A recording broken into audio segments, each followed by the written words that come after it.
नमः शिवाय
विश्वनाथ भगवान की, महाकालेश्वर भगवान की, ओंकारेश्वर भगवान की, वरेश्वर महादेव की।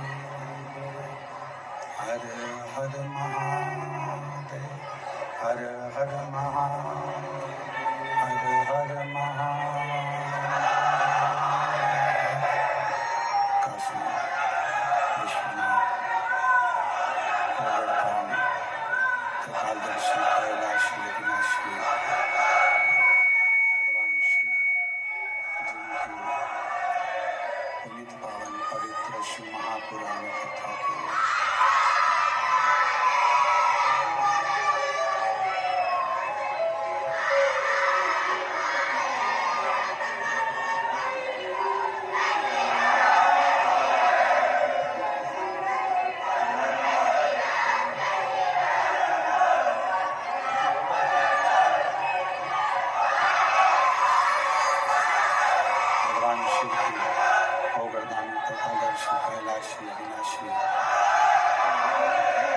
भगवान शंकर की पवित्र कथा शिव महापुराण भीलवाड़ा नगर के इस पवित्र पावन प्रांगण में शिव की कृपा से आयोजित की गई है। भगवान शंकर की ये पवित्र पावन भूमि भीलवाड़ा राजस्थान एक सूचना है। आशीष जी जो आपको सूचना दे रहे हैं उसको थोड़ा सा ध्यान लगाकर सुनिएगा।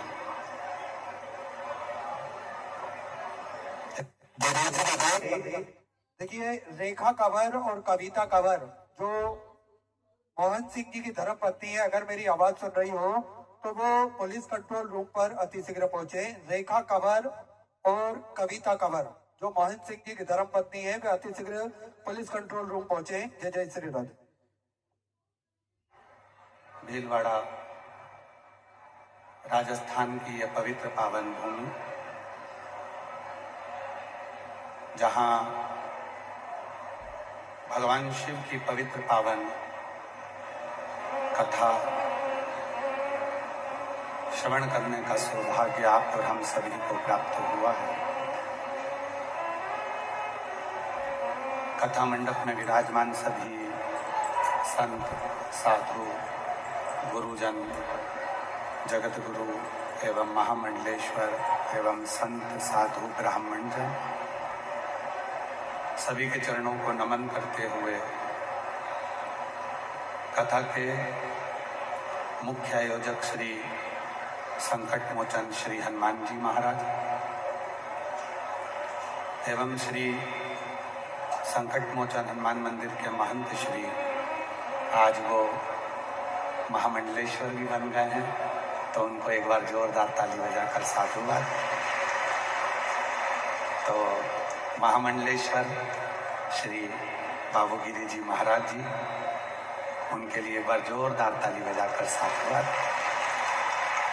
एवं कथा को सुचारू रूप से संचालित करने के लिए क्षेत्रीय विधायक श्री अशोक जी कोठारी जी एवं श्री शिव महापुराण कथा समिति भीलवाड़ा राजस्थान, एक बार यह क्षेत्रीय विधायक जी के लिए, यहाँ के सांसद जी के लिए जोरदार ताली बजाकर उनका स्वागत, वंदन, अभिनंदन, जिन्होंने इस पवित्र पावन कथा को दिव्यता प्रदान करी।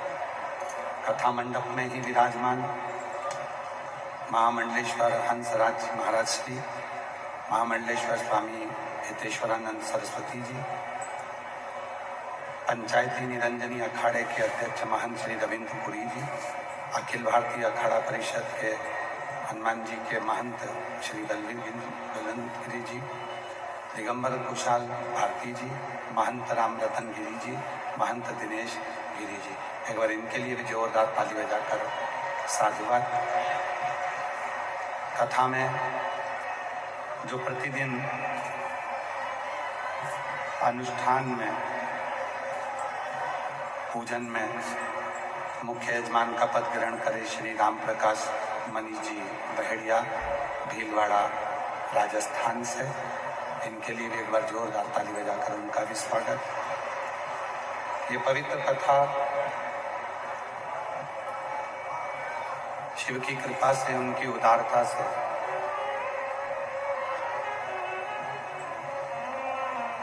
संपूर्ण जगत के कल्याण के लिए,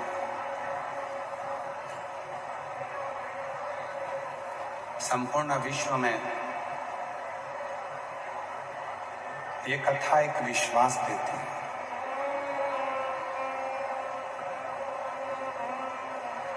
और जिस दिन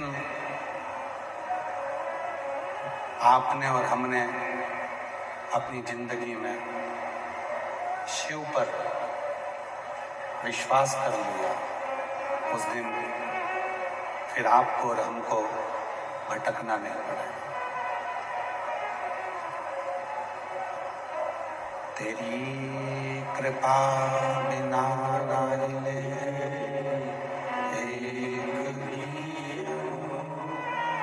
मेरे सांस तेरी कृपा से तनु तनु बखानिया करो में राखोगे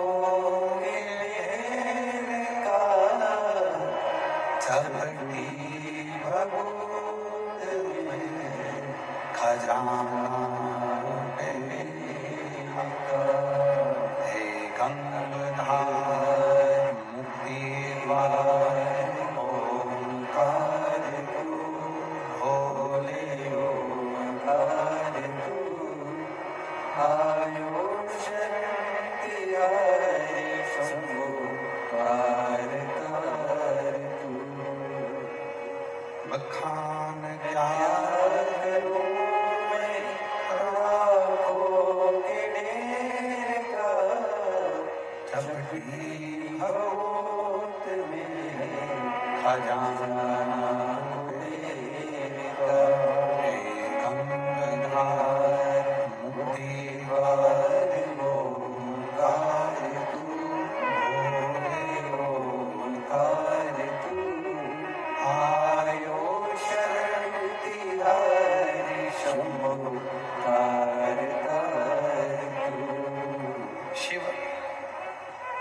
जिनको तुलसीदास बाबा जी ने विश्वास कहा, माता पार्वती जिनको मेरे तुलसी बाबा जी ने श्रद्धा कहा। एक विश्वास और एक श्रद्धा,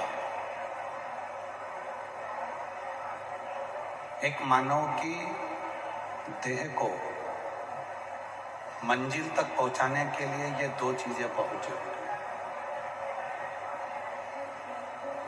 एक विश्वास भी जरूरी है और दूसरी श्रद्धा भी जरूरी है। पर शिव पुराण में लिखा है कि विश्वास भी करें तो किस पे करें, भरोसा भी करें तो किस पे करें।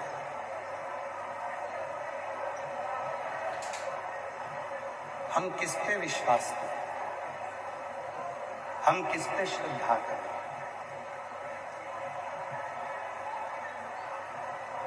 हम विश्वास करें तो किस पे करें और हम श्रद्धा रखें तो किस पे रखें। हर किसी पर इस कलिकाल में हम विश्वास भी नहीं कर सकते, अंदर का प्रेशर नहीं है।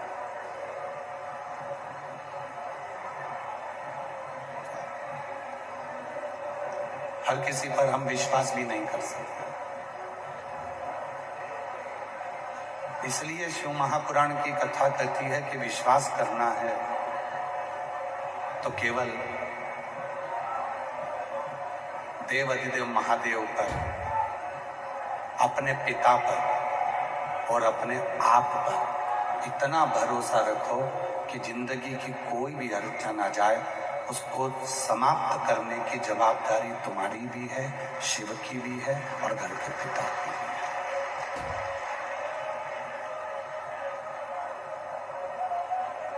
लोग कहते हैं कि गुरुजी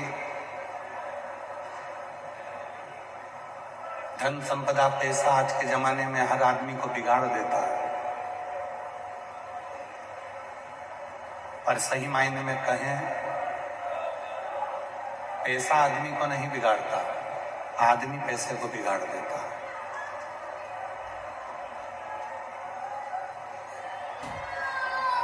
अरे बाबू,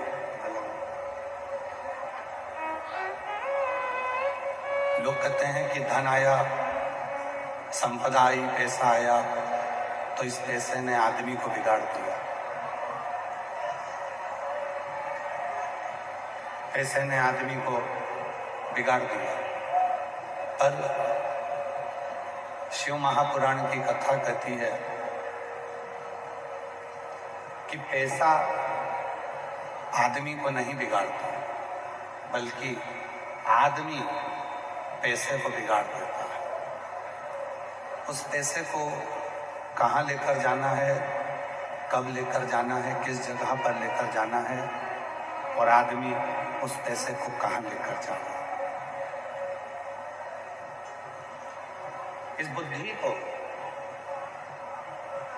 धन को, इस विवेक को, इस सोच को, इस बुद्धि को, व्यक्ति को कहाँ लेकर जाना है और वो कहाँ लेकर जाता है।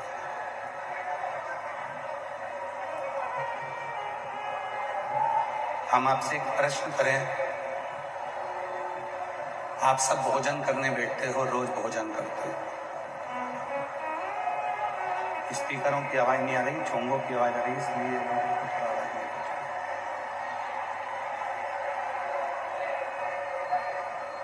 आप सभी लोग भोजन करते हो, भोजन ग्रहण करते हो। एक प्रश्न है, उत्तर दीजिएगा। सब्जी अच्छी बनी है, आपने भोजन किया। अचार अच्छा है, आपने भोजन किया।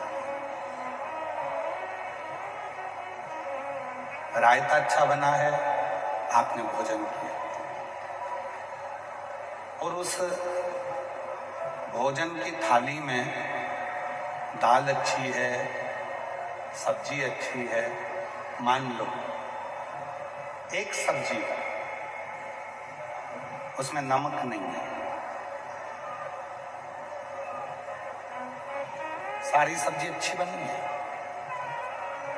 सब तरह की जो सब्जियां हैं वो सब अच्छी बनी है, पर एक सब्जी ऐसी है जिसमें नमक नहीं है।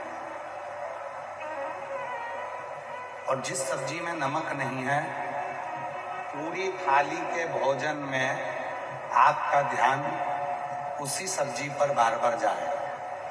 इसमें नमक नहीं है, इसमें नमक नहीं है, इसमें नमक नहीं।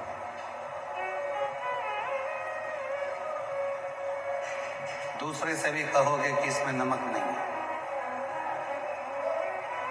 एक बार नहीं 4 बार कहोगे, भोजन कर कर नमक डाल के सब्जी खा भी लोगे तो भी खड़े होकर कहोगे कि माता जी इसमें नमक नहीं, इसमें नमक।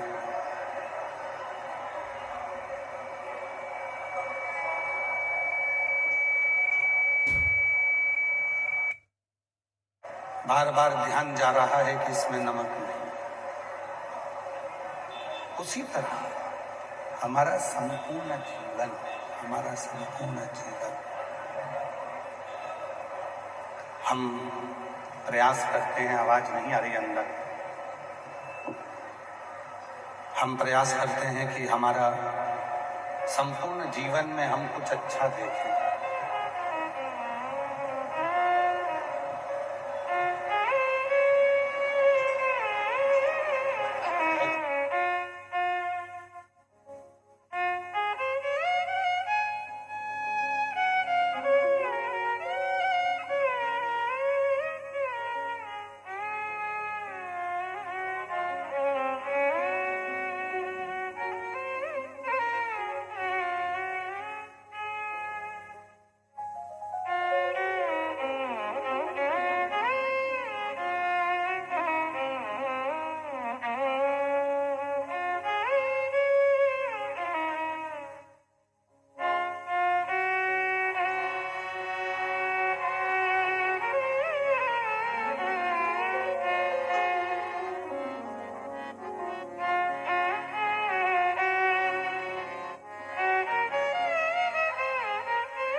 भोजन की थाली में संपूर्ण भोजन है,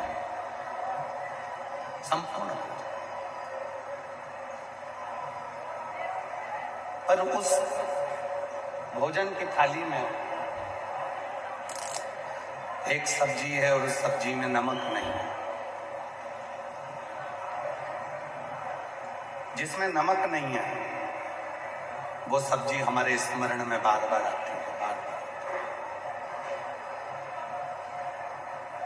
वो सब्जी हमारे ख्याल में बार बार आ रही है कि इसमें नमक नहीं है, इसमें नमक नहीं है, इसमें नमक नहीं है। उसी तरह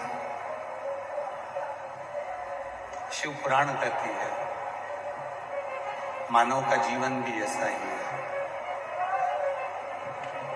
किसी को भी देखता है तो उसकी अच्छाई ग्रहण नहीं कर पाता, उसमें से बुराई ढूंढने का प्रयास करता है कि इसने गलती क्या करी है, इसने बुरा क्या किया, क्या गलत कर दिया, क्या बुरा किया, वो ढूंढने का प्रयास करता है। पर शिव तत्व कहता है मेरे भोले बाबा, मेरे शंकर भगवान, मेरे ओघड़दानी, मेरे त्रिकालदर्शी, मेरे कैलाशी अविनाशी शिव सभी जीव में समता का भाव रखते हैं। कोई बड़ा नहीं, कोई छोटा।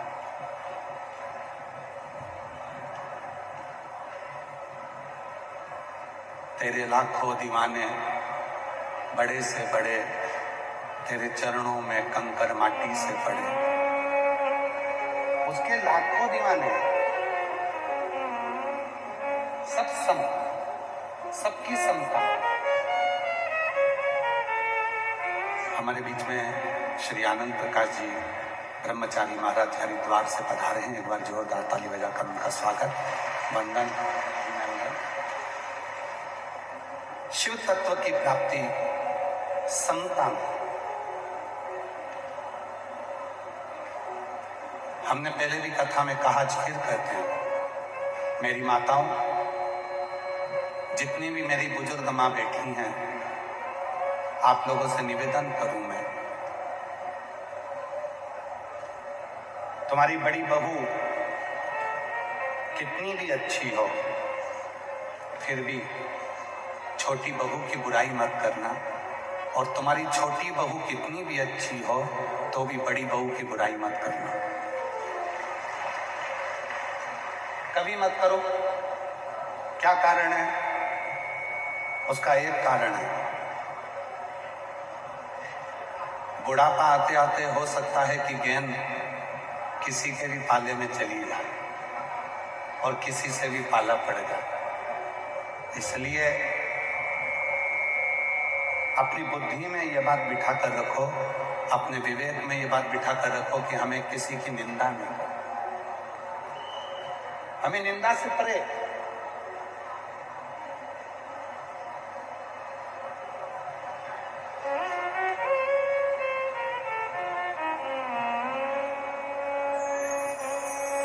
किसी भी निंदा में हमें नहीं डूबना, चाहे वो इंसान की निंदा हो, संत निंदा हो, महंत निंदा हो, ब्राह्मण निंदा हो, किसी स्त्री पुरुष की निंदा हो, किसी बेटी बेटे की निंदा हो, या फिर देवाधिदेव महादेव की निंदा हो, किसी निंदा में हमको नहीं। एक कथा आती है चंचुला देवी की।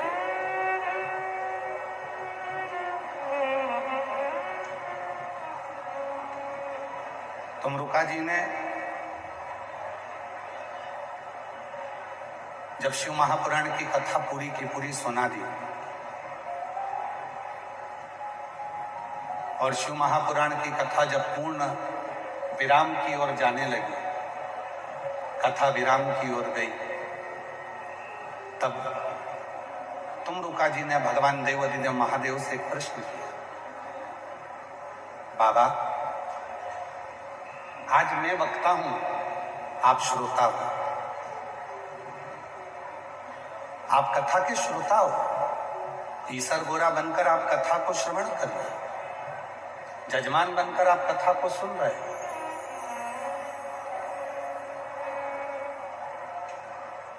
और जजमान, जो कथा का यजमान बनता है, वो कोई साधारण नहीं होता है। कोई पिछले जन्म के अच्छे कर्म मुझे बाबा तेरा साथ मिला, कोई पिछले जन्म के अच्छे कर्म मुझे बाबा तेरा साथ मिला। जहाँ सारी दुनिया झुकती है, जहाँ सारी दुनिया झुकती है, मुझे दरबार मिला, दरबार मिला। कोई पिछले जन्म के अच्छे कर्म मुझे बाबा तेरा साथ मिला, कोई पिछले जन्म के अच्छे कर्म मुझे बाबा तेरा साथ मिला। तुमरुका जी भगवान शिव जी से कहते हैं कि प्रभु, आज मैं वक्ता बना हूं, आप श्रोता हो, सुनने बैठे हो। भोलेनाथ, आप यजमान बनकर बैठे हो, आप कोई साधारण नहीं, स्वयं शिव यजमान बनकर बैठे।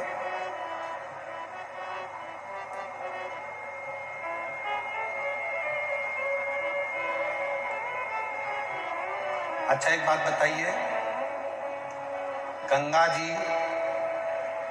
पृथ्वी पर ऐसे ही आ गई थी क्या? जम के बोलो जरा। नहीं आया। कौन लेकर आया?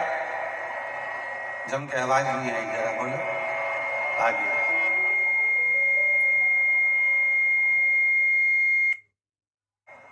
गंगा जी पृथ्वी पर ऐसे ही नहीं आई हैं, उनको लेकर कौन आया? भागीरथ। गंगा को लाने के लिए भागीरथ की जरूरत पड़ती है और शिव महापुराण को लाने के लिए शंकर के किसी भक्त की जरूरत पड़ती है, तब जाकर ये शिव पुराण थोड़ी बड़ा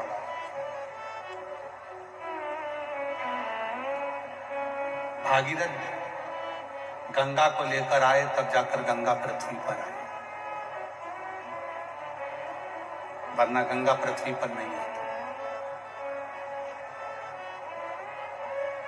महामंडलेश्वर बाबूगिरी जी महाराज जैसे कोई भागीरथ हैं जो शिव महापुराण को भीलवाड़ा जैसी नगरी में लेकर आ गए। इस शिव महापुराण को भीलवाड़ा की नगरी में लेकर कोई है, कोई पूर्व जन्म का कोई अच्छा कर्म हमारे जीवन में होता है, तब जाकर कोई अच्छे कर्म के कारण हम अच्छी जगह पर पहुंचते हैं।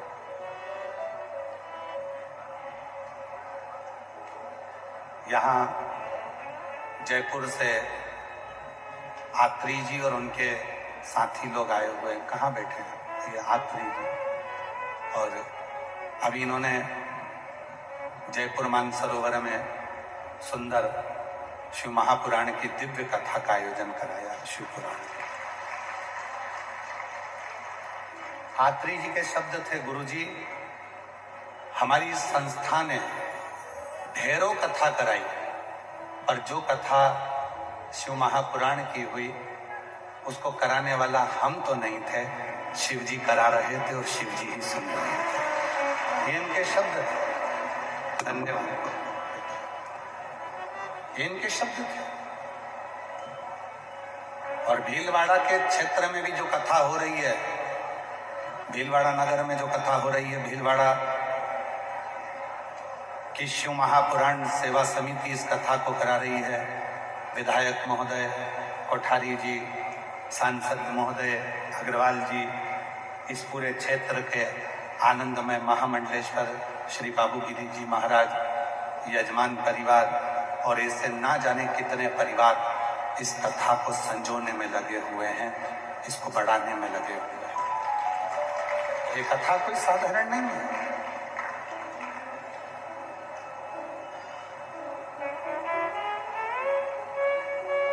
42 डिग्री टेम्परेचर से ऊपर टेम्परेचर है आज, और भक्तों का सैलाब ऐसा है कि छाता लगा लगा कर, अपनी साड़ी का पल्लू कर कर कर, अपने बच्चों को साथ में रहकर, दरी लगाकर, चादर लगाकर, पन्नी लगा लगा कर लोग कथा का तत्व ग्रहण कर रहे हैं।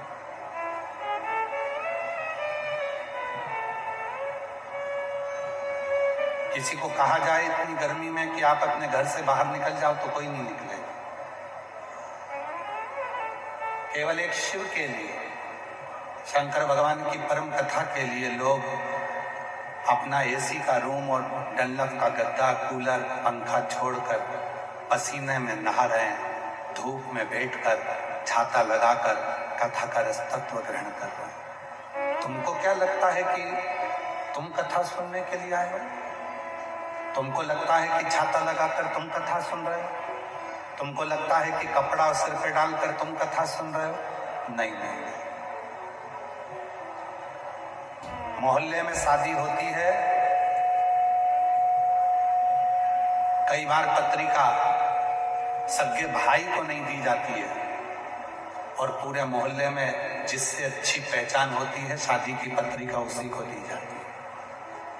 कई लोग ऐसे हैं जो अपने भाई के घर की शादी में नहीं जाते और मोहल्ले में किसी से इतना प्रेम हो जाता है, रिश्ता हो जाता है कि उसकी शादी में जाना जरूर पड़ता है। उसी तरह यदि आप सिर पर कपड़ा डालकर, छाता लगाकर, धूप में बैठकर, गर्मी में भी शिव पुराण की कथा सुन रहे हो तो समझ लेना कि आपका शंकर जी का कोई पुराना रिश्ता बड़ा प्रबल रहा होगा जो आप यहाँ पहुंचे।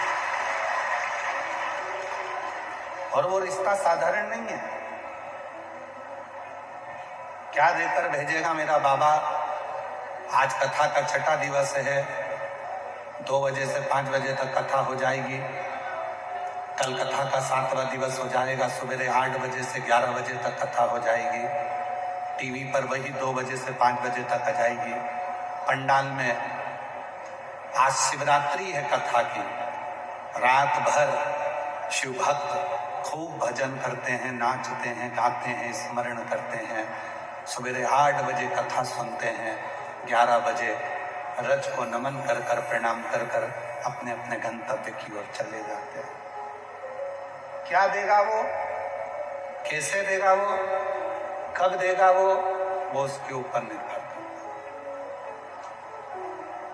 वो उसके ऊपर निर्भर करता है, किसी दूसरे की सामर्थ्यता नहीं है।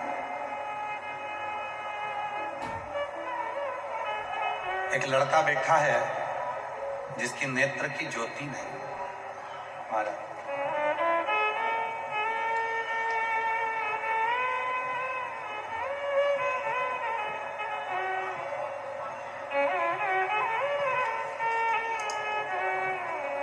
कहाँ बैठा है? एक लड़का है जिसकी नेत्र की ज्योति नहीं है। मेरा नाम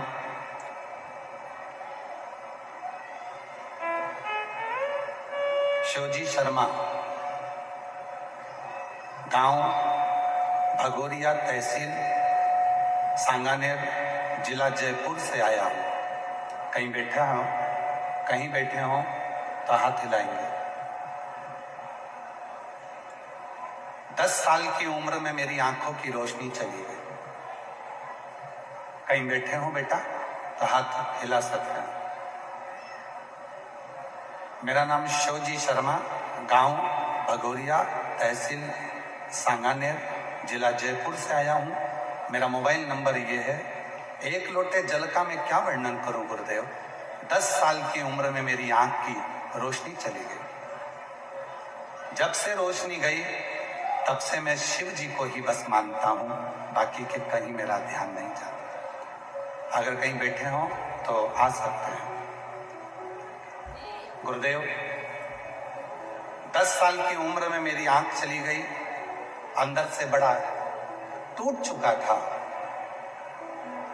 कोई काम नहीं, पड़ा रहता, क्या करूं। तब नेत्र विहीन होकर भी अध्ययन किया। किसी ने कहा कि वो सियोर वाला बाबा कथा कहता है, अगर पंडाल में बैठकर कथा को सुना जाए, जो मांगो वो मिल जाता है। उसने अपनी भाभी से कहा, भाभी क्या मैं पंडाल में बैठकर कुछ मांगूंगा तो क्या मुझे मिल जाएगा? भाभी कहने लगी, भैया ऐसा सुना है कि वो सियोर वाला बाबा कथा कहता है और पंडाल में बैठ के जो मांगो वो मिल जाए। भाभी मुझे सरकारी नौकरी करना है, मेरी आंख नहीं है, नेत्र नहीं, क्या कर सकता हूं? क्यों नहीं, चल मानसरोवर के बीटी रोड जयपुर में 20 मार्च से 26 मार्च तक कथा चल रही है, चल अपन दोनों बैठ के कथा सुनेंगे। भाभी मुझको कथा में ले गई, पंडाल में बैठ गया, कथा सुनी और बाबा से केवल प्रार्थना करी, बाबा ऐसी कृपा कर कि मेरी सरकारी नौकरी लगे। एक एग्जाम मैंने पहले दिया था रेलवे का, बाबा की ऐसी कृपा हुई गुरुदेव कि बाबा ने मेरी रेलवे में नौकरी लगा दी। मैं बाबा को यहाँ धन्यवाद देने गुरुदेव, भोले बाबा को मैं यहाँ प्रणाम करने के लिए आया। भीलवाड़ा की भूमि को कथा सुनने के लिए आया हूँ। मेरी भाभी के साथ 3 बार सीहोर भी आया, कंकर शंकर की पूजा भी कर कर गया और उसी कंकर शंकर और रुद्राक्ष ने आज मुझे अपनी मंजिल तक पहुंचा दिया। कहीं बैठे हो तो आ सकते बैठे, आ गए, दिख गए हैं क्या? ठीक है। शिव तत्व किसको कहते हैं? एक विश्वास किसको कहते हैं? आप किस पर भरोसा कर रहे हैं? आप किस पर विश्वास कर रहे हैं? बहुत दूर दूर से आई हो मेरी जीजियों, मेरे जीजाओं, मेरी बेटियों, बेटाओं, मेरे बुजुर्ग माता पिता, आप बहुत दूर दूर से आए। हम जानते हैं कि एक विश्वास लेकर आप शिव महापुराण की कथा में पहुंचे, और इतना विश्वास अपने अंदर रखना कि मेरा भोले बाबा तुमको खाली नहीं भेजेगा, जो मांगा है उसको देगा जरूर। ये विश्वास, जो जैसी भावना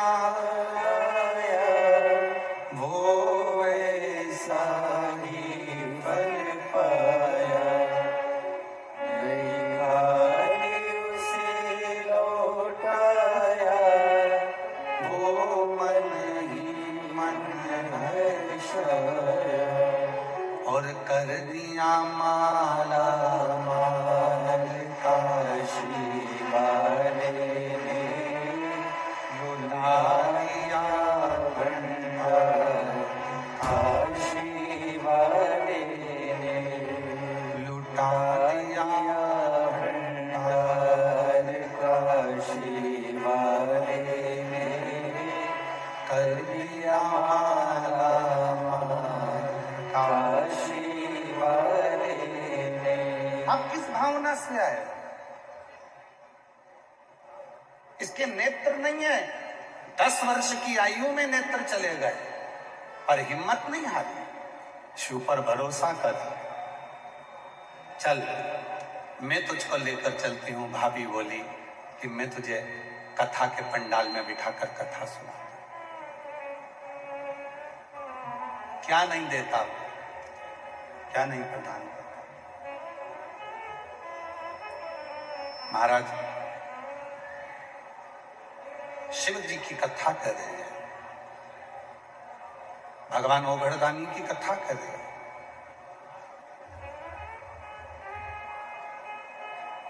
तुमरुका जी स्वयं कह रहे हैं, बाबा जैसे गंगा जी बिना भागीरथ के नहीं आ सकती,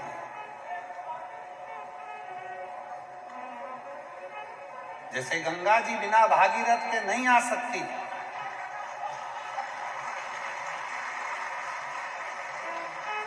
उसी तरह शिव महापुराण भी किसी भक्त के बिना, जो भगवान की साधना में डूबा है, आराधना में डूबा है, भजन में डूबा है, शिव की भक्ति करता है। और मेरी भीलवाड़ा की जीजियों को कहूंगा, बिल्कुल विश्वास के साथ कहूंगा, आप लोगों ने शंकर जी को 2 लोटा जल चढ़ाया होगा, हर बार कहा होगा कि एक बार अपने भीलवाड़ा में शिव पुराण हो जाए तो ये शिव पुराण चलकर यहाँ।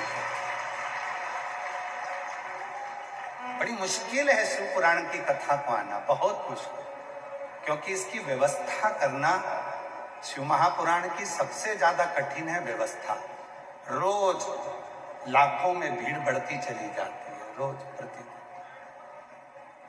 रोज बढ़ती, रोज भक्तों का सैलाब रोज की रोज बढ़ता है, प्रतिदिन बढ़। इसको संभालना, सारे शिव भक्तों को बिठाना, भोजन कराना बहुत कठिन।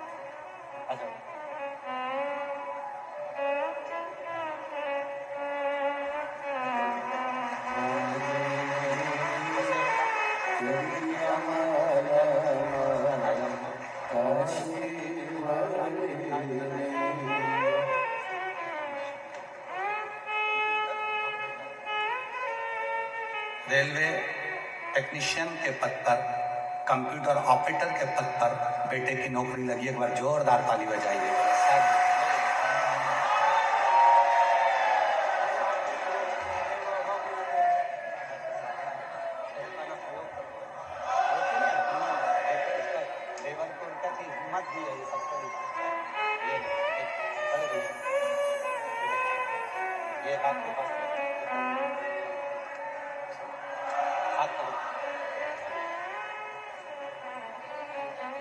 जो जैसी भावना वो ऐसा ही फल पाया, नहीं खाई उसे लौटाया, वो मन नहीं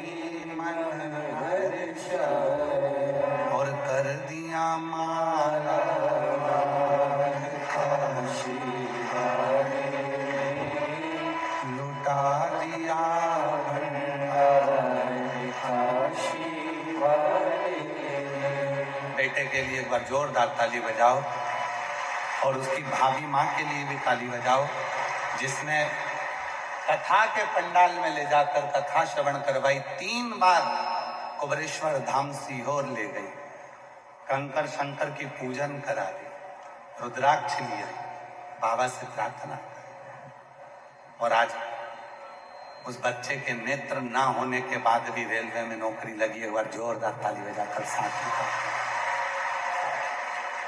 इसको कहते हैं विश्वास।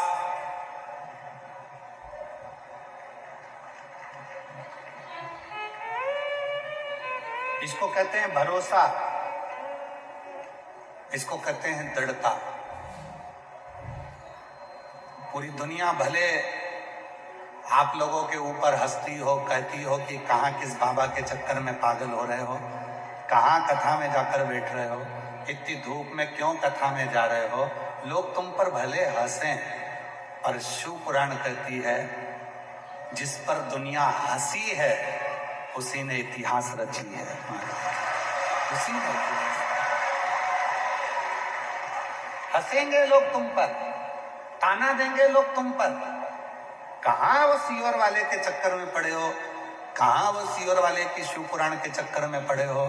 घर में रहो, क्यों जाते हो, धूप हो रही है, गर्मी पड़ रही है, क्यों धक्के खा रहे हो, अंदर जाने की परमिशन नहीं मिलती, ये हो गया वो हो गया। लोग बहुत बहुत बोलेंगे, पर जिस पे दुनिया हंसी है उसी ने इतिहास रची है महाराज, उसी ने इतिहास रची, कोई दूसरा नहीं रचा। शिव कथा करे, भगवान शंकर का चरित्र कराए, शिव महापुराण की कथा करी है। भगवान शंकर का चरित्र कहता है तुमरुका जी ने चंचुला देवी को देखा, बिंदु को देखा, जो बिंदु प्रेत योनि में है। और तुमरुका जी भगवान देव अधिदेव महादेव से कहते हैं बाबा मैंने सुना है गंगा जी को भागीरथ लेकर आए थे। ये शिव पुराण की कथा जो तुमरुका जी कह रहे हैं कि मैं बाँच रहा हूं, और मेरे महादेव आप जजमान बनकर इस कथा को श्रवण कर रहे हो। ईसर गोरा बनकर, गणागोर बनकर, गणगोर बनकर आप इस कथा को श्रवण कर रहे हो। बाबा मुझे समझ नहीं आ रहा कि इस चंचुला देवी ने, इस बिंदु ने पूर्व में कौन सा पुण्य करा था जो ये शिव पुराण की कथा के यजमान आप बनकर बैठे। कौन सा पुण्य, वो पुण्य कौन सा है। आज तक व्यासपीठ पर यह कथा कभी नहीं है, और आज भीलवाड़ा की नगरी में यह कथा ध्यान में आई है, तो इसको श्रवण करें। चंचुला देवी ने कौन सा पुण्य पूर्व में कर दिया था। चंचुला देवी ने कौन सा पुण्य पूर्व में कर दिया था। चंचुला देवी ने कौन से पिछले जन्म का कोई पुण्य कर दिया था जिसके कारण बस चंचुला देवी शिव महापुराण की कथा करवाती है और भगवान शंकर और पार्वती उसके यजमान बनकर बैठते हैं। कौन सा। भगवान भोलेनाथ मुस्कुराए और भगवान शिव हंसकर कहे तुमरुका जी चंचुला देवी का ये कोई आज का पुण्य नहीं है।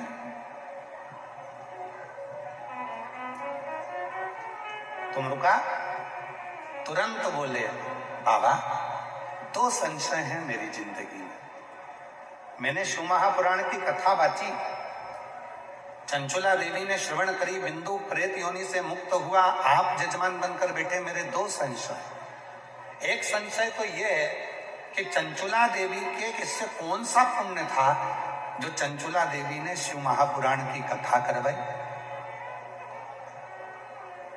और अपने पति को प्रेत योनि से मुक्त करा।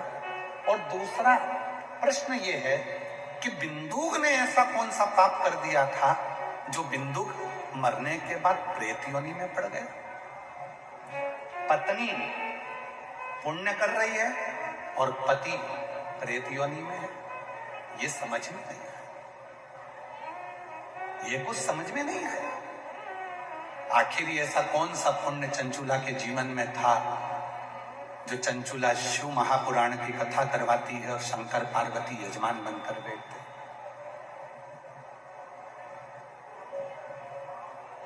जब शिव महापुराण का कोई यजमान बनता है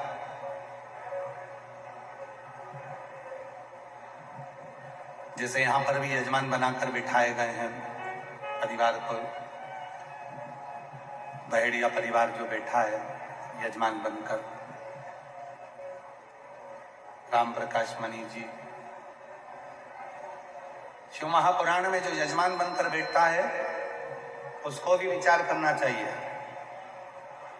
अपनी बुद्धि में एक बात लेकर आना चाहिए कि हमने कौन सा पुण्य करा होगा अपनी जिंदगी में, कौन सा अच्छा काम करा होगा।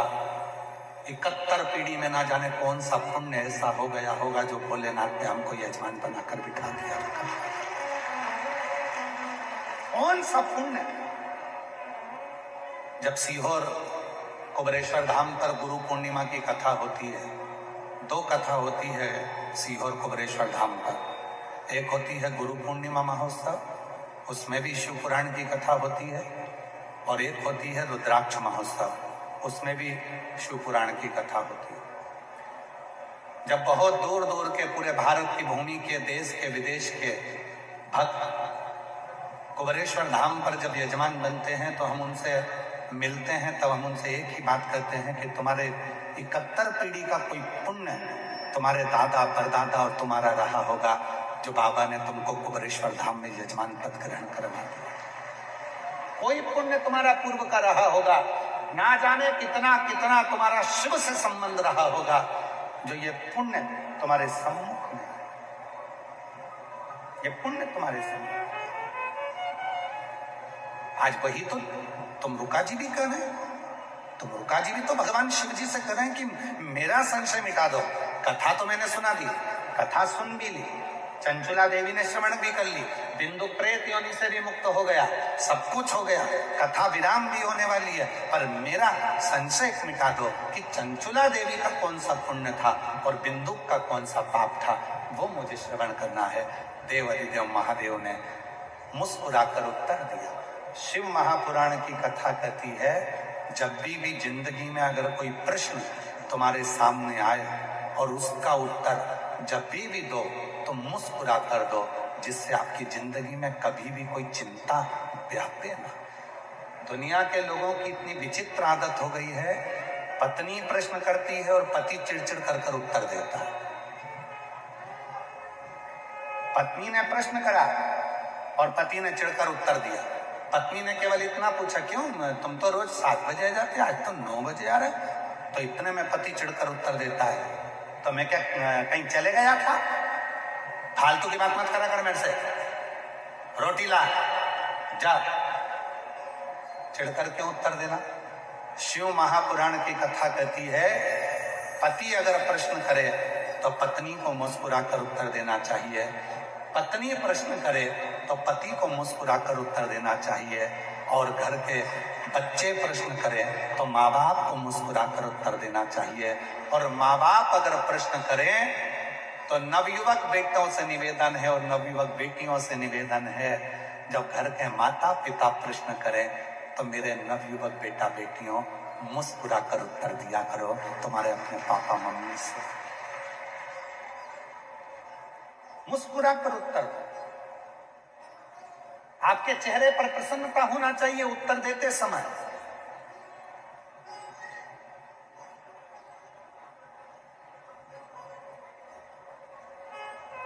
और एक बात हमने पहले भी कथा में कही थी, अभी आरणी की कथा में या भुसावल की कथा में हमने कहा था, बच्चे मोबाइल पर बात करें अच्छी बात है, करो। बच्चे मोबाइल का प्रयोग करें अच्छी बातें करो, हम मना भी कर देंगे तो तुम कौन सा बंद कर दो। पर निवेदन है, बच्चे जब तुमसे छुपाकर, तुमसे छुपकर मोबाइल पर बात करने लगे, मैसेज छुपकर करने लगे, तब तुमको ध्यान देने की बहुत जरूरत है। बहुत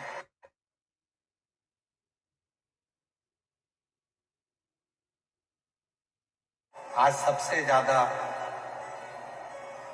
जवाबदारी बढ़ गई है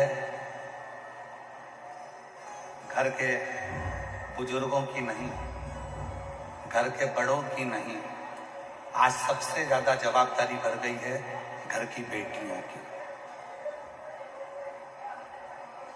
घर की बेटियों की जवाबदारी ज्यादा बढ़ गई। क्यों? गरुड़ पुराण में लिखा है,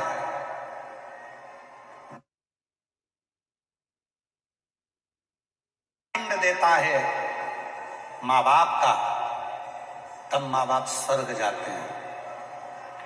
बेटा तर्पण करता है माँ बाप का, तब माँ बाप स्वर्ग जाते हैं। बेटा तिलांजलि करता है माँ बाप का, तब माँ बाप स्वर्ग जाते हैं। बेटा तर्पण करता है माँ बाप का, तब माँ बाप स्वर्ग जाते हैं। बेटा जब श्राद्ध करता है तब माँ बाप स्वर्ग जाते हैं। बेटा जब पिंड देता है तब माँ बाप स्वर्ग जाते हैं। पर माँ बाप मरेंगे तब बेटा पिंड करेगा, माँ बाप मरेंगे तब बेटा तिलांजलि देगा, माँ बाप मरेंगे तब बेटा श्राद्ध करेगा। पर उससे बड़ी जवाबदारी होती है घर की बेटी की, क्योंकि बेटी माँ बाप को मरने के बाद नहीं तारती। जब बेटी का कन्यादान माँ बाप करते हैं, उसी दिन माँ बाप स्वर्ग के रास्ते पर चले जाते हैं। सबसे बड़ी जवाबदारी है बेटी की।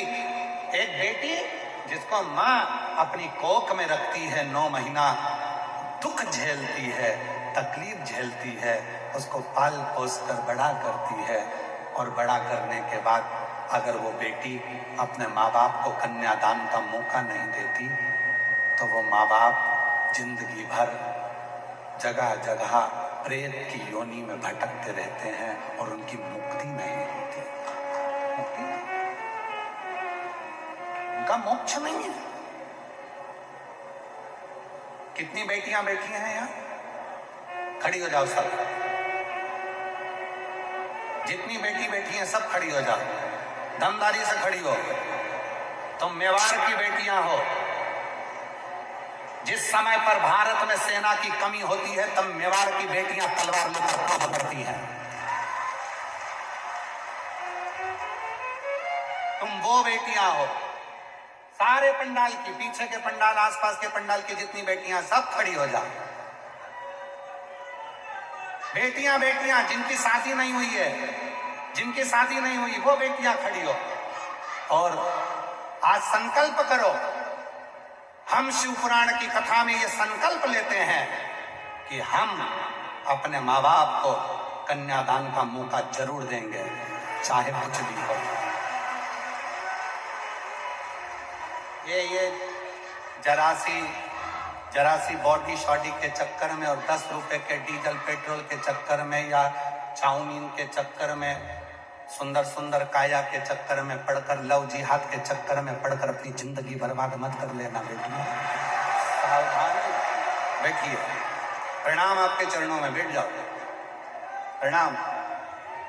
एक संकल्प अपनी जिंदगी में होना चाहिए कि मैं अपने माता पिता को कन्यादान का मौका दूंगी, मैं अपने माता पिता के कहने पर विवाह करूंगी, मैं अपने माता पिता के अनुकूल विवाह करूंगी, उनको कन्यादान का मौका दूंगी। बेटा माता पिता के मरने के बाद पिंड करता है, बेटा माता पिता के मरने के बाद तिलांजलि करता है, तब माँ बाप स्वर्ग जाते हैं।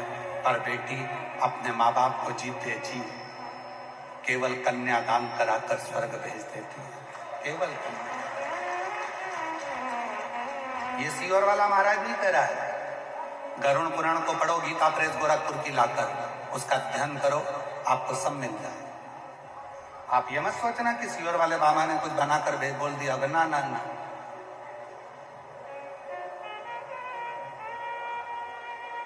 आप अध्ययन करिए, गीता प्रेस गोरखपुर की गरुड़ पुराण लाइए, पढ़ो, अध्ययन करो और फिर स्मरण करते। तुम रुका जी कर चंचुला का पूर्व, चंचुला देवी ने पूर्व में कौन सा पुण्य कर दिया था? चंचुला देवी ने ऐसा कौन सा पुण्य कर दिया था जो चंचुला देवी इस जन्म में शंकर भगवान और पार्वती जी को यजमान बनाकर शिव महापुराण की कथा करवा ले रही है? कौन सा वो पुण्य? कौन सा? और कोई पिछले जन्म के अच्छे कर्म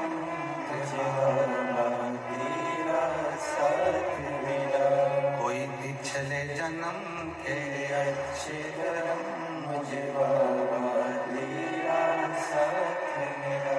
जहाँ सारी दुनिया झुकती है, जहाँ सारी दुनिया झुकती है, मुझे वो वाली दरबार मिला, दरबार मिला। कोई पिछले जन्म के अच्छे कर्म मुझे बाबा तेरा साथ। कोई पूर्व था। तब भगवान शिव जी ने कहा, सुनो तुम रुका जी, मैं चंचुला के 9 जन्म पहले की कथा कहता हूँ। 9 जन्म पहले चंचुला एक भिलनी थी, भील की पत्नी थी, भिलनी।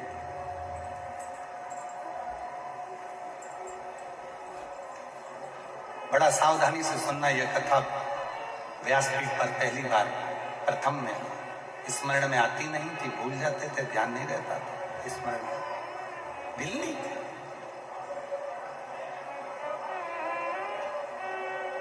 चंचुला का पति भील, ये भिलनी वन में निवास करते थे, छोटा सा झोपड़ा बनाकर रहते थे। पति शिकार करता था,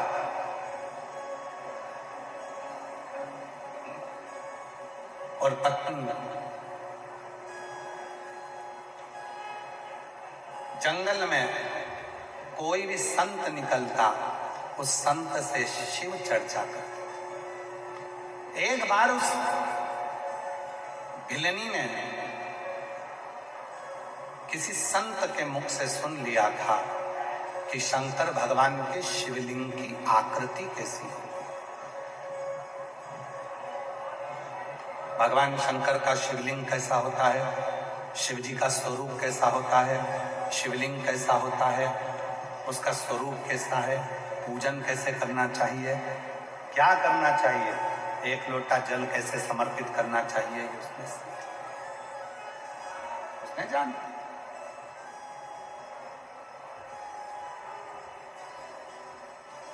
भिलनी के चित्त वृत्ति में बैठ गई है, और भिलनी के मन में ये बात आ गई, भिलनी को लगने लगा कि ऐसा मेरे को पाषाण तो कहीं नहीं मिलता, पर भिलनी की चित्त में आई। और आज जो उसने सुना, घर पर आई, घर पर आकर देखा तो एक पति ने एक लकड़ी का खूंटा आंगन में गाड़ रखा था, लकड़ी का खूंटा जिसपे वो शिकार करने जाता था, और कोई जीवित अगर कोई पशु मिल जाता था तो उसको लाकर बांध देता और दूसरे दिन उसको मार डालता था।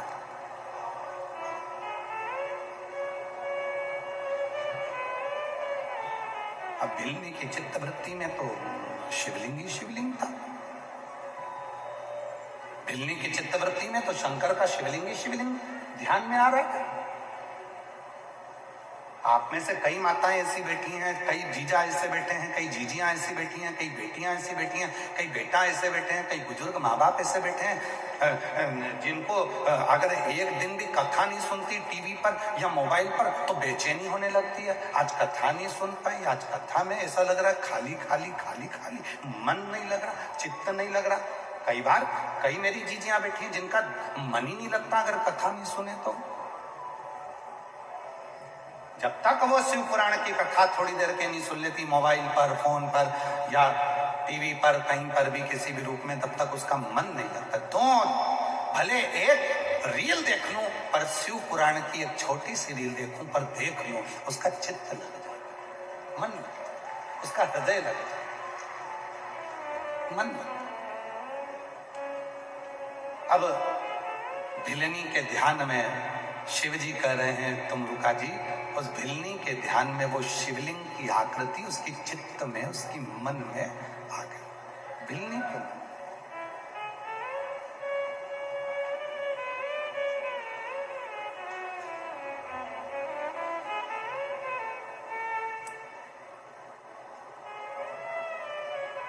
भिलनी अंदर गई, जो उसने खूंटे को देखा जिस पे पति शिकार करने जाता था और कोई पशु जीवित मिल जाता था तो उसको लाकर बांध देता था और दूसरे दिन उसको मार डालता था। उस खूंटे को भिल्ली ने देखा, जैसे ही आई और उस खूंटे में उसने देखा कि कितना सुंदर शिवलिंग है। अब उसको खूंटे में भी शंकर का शिवलिंग नजर आ रहा। अंदर गई, लोटा भर के जल लाई, खूंटे पे चढ़ा दिया। रोज एक नियम उसका चालू हो गया, जो खूंटा जमीन में गड़ा था, लकड़ी का था, उसी पर लाती और जल चढ़ा देता उसी पर।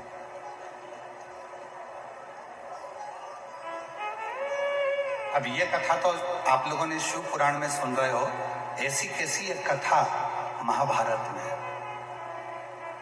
महाभारत के वन पर्व में एक कथा थी।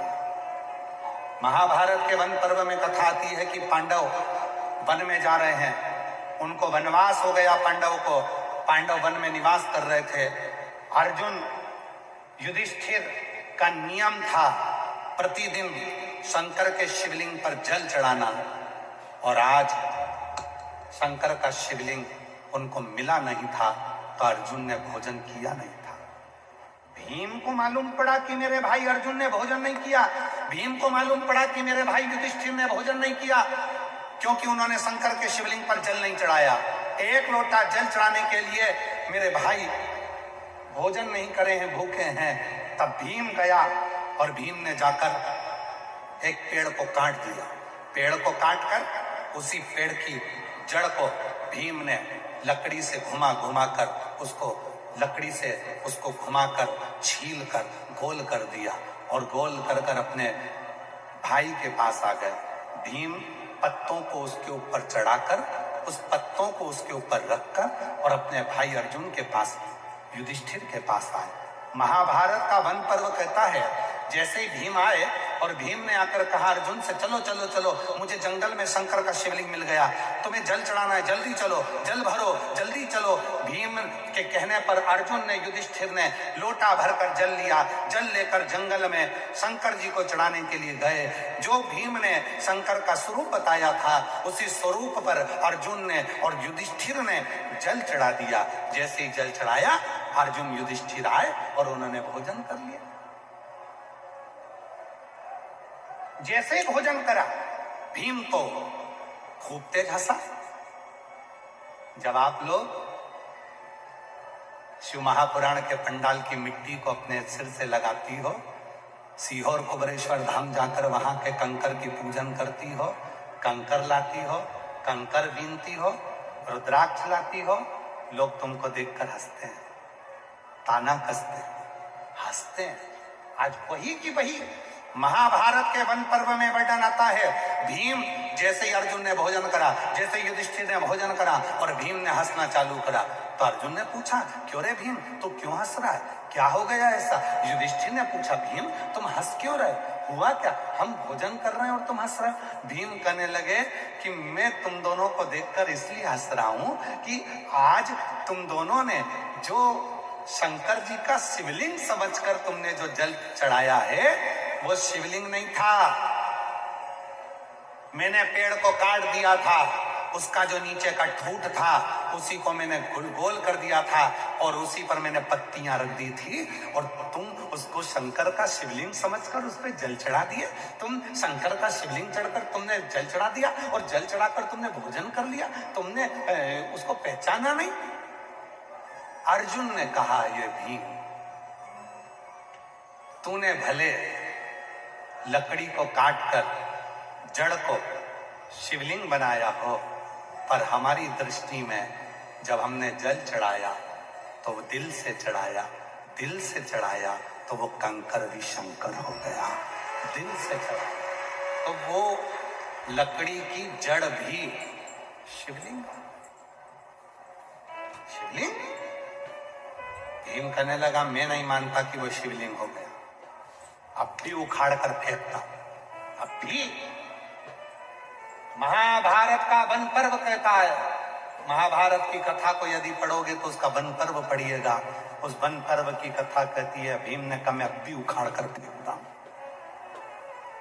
अर्जुन ने कहा ठीक है, चलो। युधिष्ठिर चले, अर्जुन चले। भीम ने पत्तियां हटाई और पेड़ की जड़ को उखाड़ने लगे। भीम जैसे ही उस पेड़ की जड़ को उखाड़ने लगे, वन पर्व की कथा कहती है महाभारत की, भीम जमीन में छाती तक धंस गए तो भी उस जड़ को उखाड़ नहीं पाए। जड़ को उखाड़ नहीं। अर्जुन ने कहा भीम उखाड़ो उखाड़ो उखाड़ो। अब तो भीम को गुस्सा आ गया, उस जड़ के आसपास में भीम ने खोदना चालू कर दिया। पूरी जड़ को उखाड़ने के लिए भीम ने जो आसपास खोदना प्रारंभ करा, भीम के 2 वर्ष केवल उस खड्डे को खोदने में निकल गए, परंतु वो जड़ का सिरा, आखिरी का छोर नहीं मिला। 2 साल तक, 2 वर्ष तक भीम खोदता रहा, तो भी उस वृक्ष की जो जड़ थी उसका सिरा नहीं मिला। भीम रोज उखाड़ता पर वो उखड़ता नहीं, रोज उखड़ता नहीं। कहते हैं कि भीम के खोदने से जमीन में से, पताल में से पानी निकलने लगा, पर वो जड़ का सिरा नहीं मिला। आखिरी में भीम अर्जुन के सामने हाथ जोड़कर बोला, एक लोटे जल में और सच्चे विश्वास में ये बल है कि कंकर भी शंकर बन जाता है और जड़ भी परमात्मा बन जाता है। लोग कहते हैं सीहोर का कंकर शंकर है, कंकर शंकर। सीहोर के रुद्राक्ष में ऐसा क्या है? और मेरी जीजियों, दुनिया के लोग आप लोगों को बहुत पागल बनाएंगे, मूर्ख बनाएंगे, कहेंगे कि हम यहाँ पर जो रुद्राक्ष बेच रहे हैं वो सीहोर का है। नहीं, सीहोर का रुद्राक्ष पैसे से नहीं बिकता। सीहोर का रुद्राक्ष कोरियर कर नहीं भेजा जाता। सीहोर का रुद्राक्ष कोई आपको ले जाकर नहीं दे सकता। सीहोर का रुद्राक्ष यदि तकलीफ आएंगे, अपना हाथ आगे करेंगे, भोलेनाथ का नाम लेंगे, रुद्राक्ष लेंगे, वही रुद्राक्ष तुम्हारी जिंदगी की संवारने वाला है। वो बिकता नहीं, वो बिकता नहीं, वो बेचा नहीं जाता।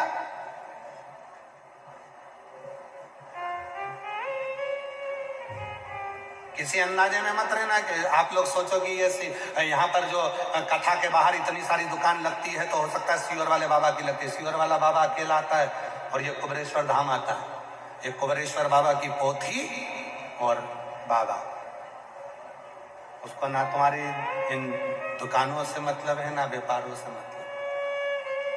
श्री शिवाय नमस्तुभ्यम बोलो, भजन करो, कथा सुनो, जल पियो, प्रसाद पाओ, भूमि पर सहन करो, अपना दुख शिव को कहो और अपने घर को जाओ।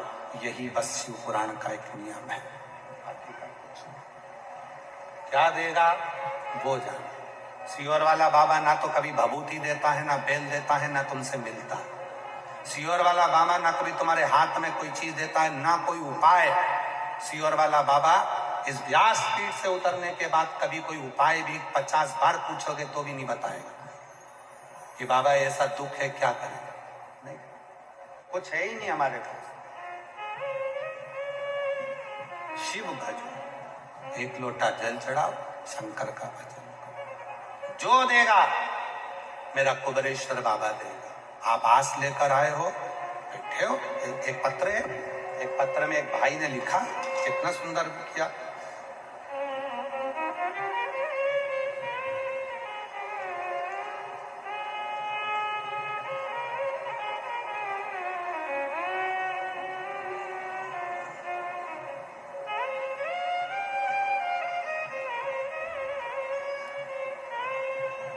मेरा नाम मंजू कहार है। मैं गांव तोरडी, तहसील मालपुरा, जिला टोक की रहने वाली।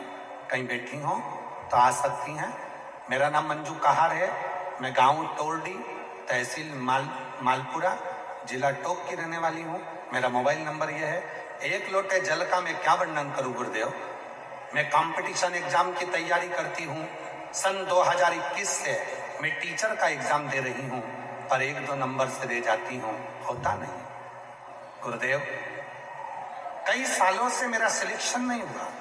अंत में मैंने हिम्मत हार दी। तब किसी ने कहा पशुपति नाथ का व्रत कर। मैंने पशुपति नाथ का व्रत करना प्रारंभ किया, शिवलिंग पर जल चढ़ाना प्रारंभ करा। तब घर के पास वाले मंदिर में ही रोज जल चढ़ाने लगी। मई 2025 में विद्याधर नगर जयपुर में कथा हुई और सुना था कथा के पंडाल में बैठकर जो मांगा जाता है वो मिलता जरूर है। मैं भी उस पंडाल में पहुंच गई।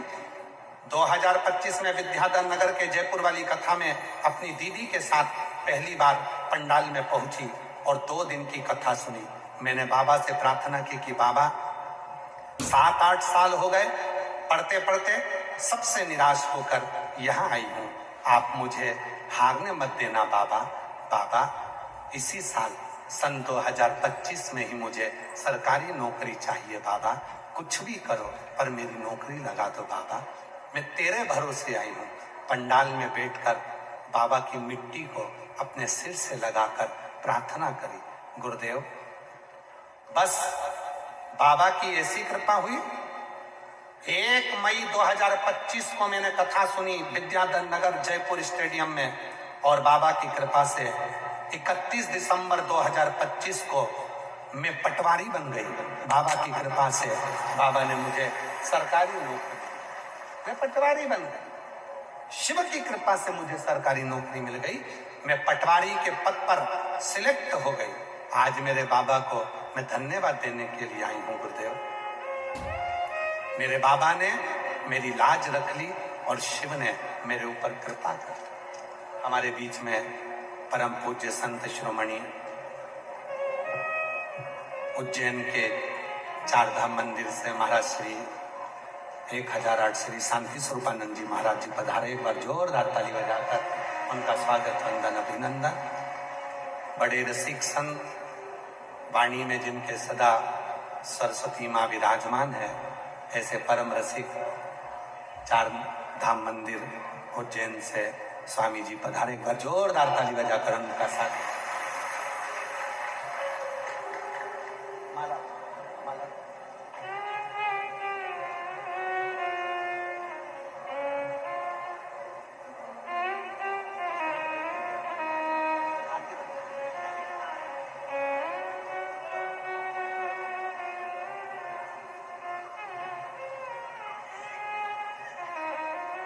एक विश्वास किसको कहते हैं,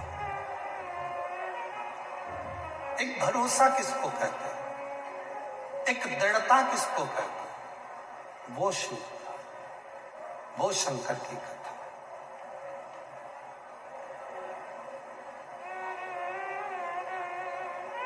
खाली न जाता कोई दर से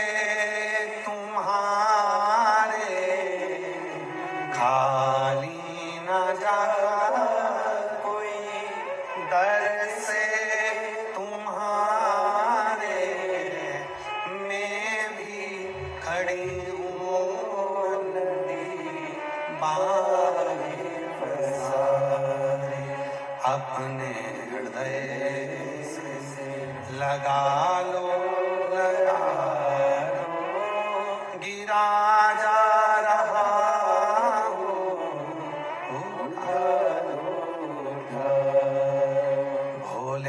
अपने घर से अब तो ना टालो, गिरी जा रही हो, उठा लो। भीम 2 वर्ष तक खड्डा खोदता रहा। पाताल का जल निकल गया पर वो वृक्ष की जड़ का सिरा नहीं। महाभारत का वन पर्व कहता है कि भीम हार गए, थक गए, और भीम हारा, थका, और भीम ने कह दिया कि अर्जुन, मैं समझ गया कि 1 लोटे जल में वो बल है कि लकड़ी की जड़ को भी वो शिव के रूप में दड़ित कर दे। लोग पूछते हैं एक लोटा जल सारी समस्या का हल कैसे हो सकता है? कई कई पत्रकार भी प्रश्न करते हैं एक लोटा जल सारी समस्या का हल ये कैसे हो सकता है? हमने कहा एक लोटा जल माता पार्वती ने चढ़ाया था, शिव जी मिल गए। एक लोटा जल भगवान राम ने चढ़ाया था, लंका का राज्य मिल गया। एक लोटा जल भगवान नारायण ने चढ़ाया था तो माता लक्ष्मी मिल गई थी। एक लोटा जल स्वयं इंद्र ने चढ़ाया था तो पूरी सत्ता प्राप्त हो गई थी। एक लोटा जल भगवान कृष्ण ने चढ़ाया था तो 1,77,186 बच्चे हो गए थे। एक लोटा जल स्वयं देवता स्वयं समर्पित करते हैं।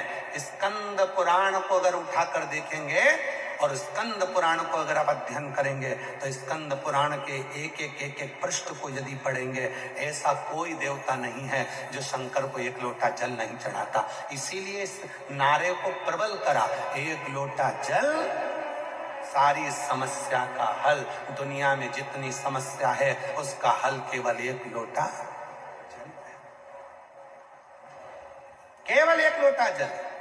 अब उसमें आपको कहीं भटकना नहीं है, उसको कहीं इधर उधर आडंबर में जाना नहीं, कहीं यहां वहां नहीं जाना।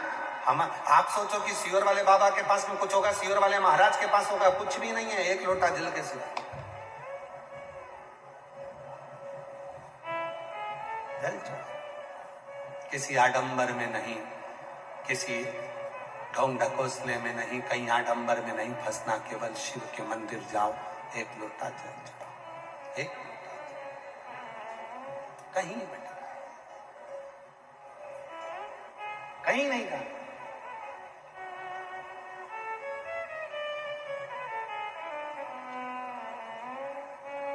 हमारे उज्जैन में स्वामी जी महाराज श्री शांति स्वरूपानंद जी महाराज जी विराजमान हैं। सालों पहले, कई वर्ष बीत गए महाराज जी, आपकी विचार आपकी सोच को मैं नमन करता हूं स्वामी जी को कि आपने उस समय पर, कई साल निकल गए, वर्षों, उस समय पर विचार कर लिया था कि कई साधारण से गरीब लोग होंगे जो ना द्वारका जा पाएंगे, ना जगन्नाथ जा पाएंगे, ना रामेश्वर जा पाएंगे, ना बद्रीनाथ जा पाएंगे। तो स्वामी जी ने उज्जैन में ही चारों धाम बसा दिए और हर व्यक्ति उसका दर्शन कर लिया। ये आपकी उज्जवल विचार, मैं पूज्य स्वामी जी के लिए कहूंगा, उज्जवल विचार, उज्जवल सोच उस समय की सोच को लेकर के आने वाली पीढ़ियां कहां सब तो भटकेगी। एक ही चीज, एक ही चीज। उज्जैन में ही चारों धाम, चार धाम मंदिर के नाम से निर्मित कर, वही सुख। अगर विश्वास, महाभारत का वन पर्व कहता है कि भीम ने 2 साल तक खड्डा करा तो भी जिस पेड़ को भीम ने काटा था, जिसकी जड़ को भीम ने शिवलिंग बना दिया था, उसी जड़ को भीम हंसते हैं कि तुमने जल चढ़ा दिया और पानी में चढ़ाकर भोजन कर लिया, वो तो शिव है ही नहीं, मैंने जड़ रखी थी, मैंने जड़ रखा था। वो जड़ भी शिव बन जाती है। जब प्रेम अनंत हो गया तो रोम रोम संत हो गया। जब आपका विश्वास दृढ़ हो जाए, समझ लेना कि शिव मिल गया। शिव कब मिलता है? आपके विश्वास। शिव बिना विश्वास के मिल ही नहीं सकता। एक पत्र है, अच्छा है, देखिए।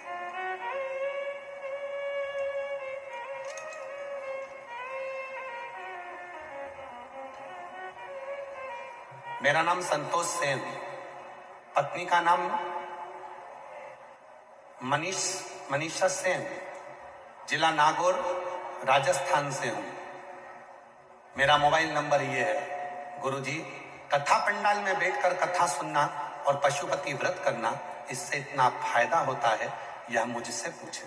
गुरुजी, मैंने मई 2022 में आपकी कथा टीवी पर सुनी और बाद में सालासर में कथा सुनी। तब वहां कथा पंडाल में बैठकर पति की सरकारी नौकरी के लिए प्रार्थना की थी। सालासर में कथा के पंडाल में बैठकर मैंने सरकारी नौकरी के लिए प्रार्थना की थी गुरुजी। मेरे पति बहुत परेशान थे क्योंकि उनके साथ के सभी सहकर्मी का चयन हो चुका था। तब मैंने भी श्रद्धा से पशुपति व्रत किया। पहले व्रत में ही बाबा ने ऐसा चमत्कार कर दिया कि दोपहर को ही मुझे मेरे पति ने कहा कि उनका भी चयन सरकारी नौकरी में हो गया। और 13 वर्षों से मेरे पति सरकारी नौकरी की तैयारी कर रहे थे, नहीं हुआ। तब आखिरी में मेरे पति का केवल कथा पंडाल में बैठकर सुनने का फल ये हुआ कि मेरे पति का नागौर नगर परिषद में उच्च पद पर मेरे पति का सिलेक्शन हो गया। मैं बाबा को यहाँ प्रणाम करने के लिए आई हूँ। कहीं बैठी हो तो आ सकती हैं। मेरा नाम संतोष सेन, पत्नी मनीष सेन, जिला नागौर, राजस्थान से है। कहीं आप बैठे हो तो आ सकते। एक विश्वास किसको कहते हैं, एक भरोसा किसको? एक लोटे जल में वो बल होता है यदि विश्वास से, भरोसे से आपने समर्पित किया है, भरोसे से, विश्वास के साथ यदि आपने जल चढ़ाया है तो वो जल का फल तुम्हारी जिंदगी बदल कर ही रहता है, ये निश्चित।